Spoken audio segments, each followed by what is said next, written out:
Sure, let's discuss this question. Enzyme required for the conduction of nerve impulses across synapse is A. Peroxidase, B. choline acetylase, C. ascorbic acid oxidase या D. succinic dehydrogenase।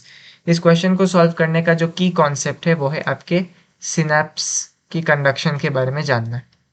तो क्या होता है जब आपको पता है neurotransmitters बोल के कुछ लो मॉलिक्यूलर मास की सब्सटेंसेस होती है और ये न्यूरोट्रांसमीटर क्या करती है इम्पल्स को सिनेप्स के अक्रॉस क्रॉस कराती है। इम्पल्स को क्या करती है क्रॉस कराती है सिनेप्स सिनेप्स के अक्रॉस इम्पल्स को ले जाती है दूसरे न्यूरॉन की तरफ। अभी ये जो न्यूरोट्रांसमीटर है फॉर एग्जांपल एसिटाइल कोलाइन सबसे मेजर न्यूरोट्रांसमीटर होती है, आपको मोस्टली यही दिखता है। और ये जो एसिटाइल कोलाइन है वो क्या करेगा सिनेप्स के बाद जो भी मेम्ब्रेन्स होती है उनको वो डीपोलराइज करेगा। पोस्ट सिनेप्टिक मेम्ब्रेन को क्या करेगा डीपोलराइज कर देगा। और डीपोलराइज करने से क्या होगा एक इम्पल्स जनरेट होगी नेक्स्ट न्यूरॉन में। लेकिन आपको यहाँ पर एक चीज समझने की जरूरत है कि डीपोलराइज करने के लिए उसको नॉर्मल कंडीशन में होना जरूरी है। फॉर डीपोलराइजेशन टू अकर उसका जो मेम्ब्रेन है membrane must be at resting potential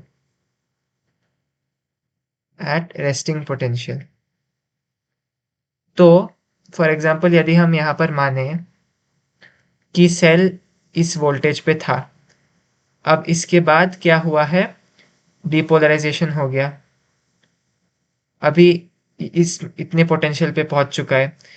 तो नेक्स्ट इम्पल्स के आने के लिए इसको वापस अपने ग्राउंड स्टेट में जाना बहुत ज़रूरी है। तो इसी प्रोसेस को हम क्या कहते हैं रीपोलराइजेशन। तो यदि वो परमानेंटली इसी स्टेट में रहा तो इम्पल्स यदि आया भी तो उसका कोई भी फायदा नहीं है क्योंकि वो ग्राउंड स्टेट पे नहीं है। उस इम्पल्स को परसीव करने के लिए उस इम्पल्स को अपने थ्रू लाने के लिए उसको ग्राउंड स्टेट में होना बहुत ही ज़रूरी है। तो ये जो काम है वो एसिटाइल कोलाइन एस्ट्रेस नामक एक एंजाइम करती है। एसिटाइल कोलाइन एस्टरेस नामक एक एंजाइम करती है। वो क्या करता है एसिटाइल कोलाइन जिसको हम ACH लिखते हैं उसको तोड़ देगा, एसीटेट में तोड़ देगा और कोलाइन में तोड़ देगा। तो इससे क्या होगा ये जो न्यूरॉन है वो न्यूरॉन एक्साइटेड स्टेट से वापस अपने रेस्टिंग पोटेंशियल पे आ जाएगी। एक्साइटेड स्टेट से वापस अपने रेस्टिंग पोटेंशियल पर आ जाएगी। और इससे क्या फायदा होने वाला है ये जो नर्व है वो सेंसिटिव हो जाएगा नेक्स्ट इम्पल्स के लिए। Nerve sensitive to next impulse. यदि वो कंटिन्यूअसली डिपोलराइज स्टेट में रहा तो फिर वो अगले इम्पल्स को कैच करने की क्षमता नहीं रख पाएगा क्योंकि ये जो इम्पल्स है वो केवल एक रेस्टिंग मेम्ब्रेन के ऊपर ही बन सकती है, एक डिपोलराइज्ड मेम्ब्रेन के ऊपर ये नहीं बन सकती। तो ये जो एसिटाइल कोलाइन एस्टरेस है इसी का हम एक दूसरा नाम भी यूज करते हैं वो है कोलाइन एसिटाइलेस। कोलाइन एसिटाइलेस।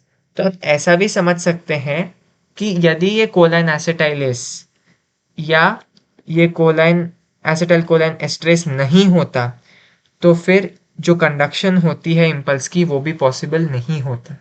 तो यदि हम वापस ऑप्शंस देखें हमसे क्वेश्चन में पूछा गया है कि नर्व इम्पल्स के कंडक्शन अक्रॉस सिनेप्स के लिए किस चीज़ की ज़रूरत है। सबसे पहली बात तो हमें न्यूरोट्रांसमीटर की ज़रूरत है एसिटाइल कोलाइन जैसे न्यूरोट्रांसमीटर की, लेकिन उतनी ही ज़रूरत हमें एक ऐसी एंजाइम की है जो कि उस न्यूरोट्रांसमीटर को बाद में तोड़ सके। तो एसिटाइल कोलाइन के जितना महत्व है एसिटाइल कोलाइन एस्टरेस का भी उतना ही महत्व होगा। ए पेरोक्सिडेस गलत, बी कोलाइन एसिटाइलेस यही हमने कहा था कि एसिटाइल कोलाइन एस्टरेस का दूसरा नाम है तो ये बिल्कुल सही।